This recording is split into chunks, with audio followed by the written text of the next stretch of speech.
ان کے سارے ثواب کے لیے ہمیں یہ ساری محفل ہم نے منعقد کی ہے، ان کے لیے میں کچھ گزارشات کرنا چاہ رہا ہوں۔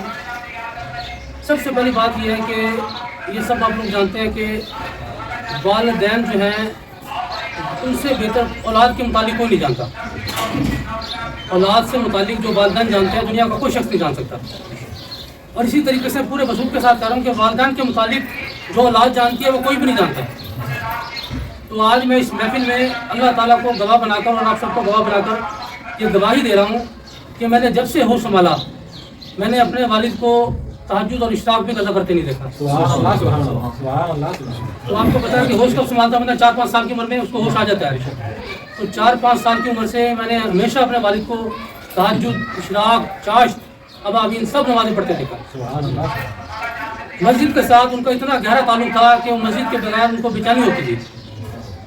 یہ مؤذن صاحب ہمارے ساتھ بیٹھے ہیں ہماری مسجد کے، تہجد کے وقت وہ اٹھتے تھے، تہجد پڑھتے تھے اور اس کے بعد مسجد کو جانے کی کوشش کرتے تھے۔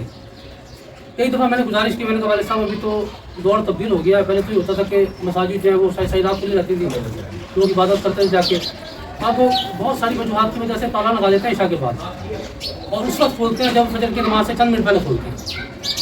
بلکہ بعض دفعہ ایسا ہوتا ہے کہ الارم لگا کے بیٹھتے ہیں اور مؤذن بھی اور امام صاحب بھی وہ الارم کے بعد بولتے ہیں اٹھتے ہیں اور گان دے دیتے ہیں۔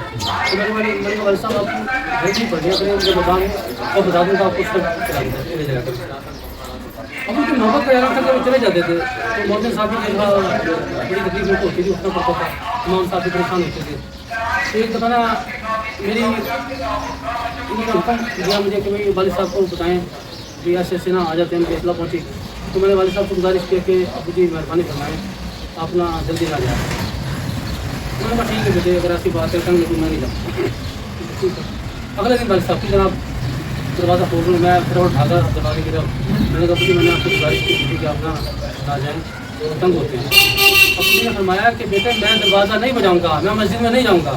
میں نے کہا کہاں جا رہے ہیں آپ؟ کہتے میں جا کر دروازے کے پاس بیٹھوں گا، میری حاضری ہو جائے۔ میں اللہ سے تو کہتی ہوں میں حاضر ہو گیا ہوں، جب وہ اٹھیں گے دروازہ کھولیں گے اندر میں تبھی جاؤں گا۔